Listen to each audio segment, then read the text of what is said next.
ప్రభు అందరికీ praise lord.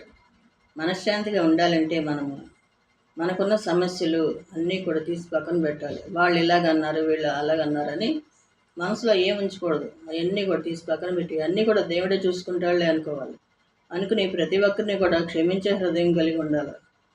క్షమించే హృదయం ఉంటే మనకి ఆ సమస్యలు, బాధలు, కష్టం అనిపించవు. క్షమించేసి వారితో మనం చక్కగా మాట్లాడినప్పుడు మనసు ప్రశాంతంగా ఉంటుంది.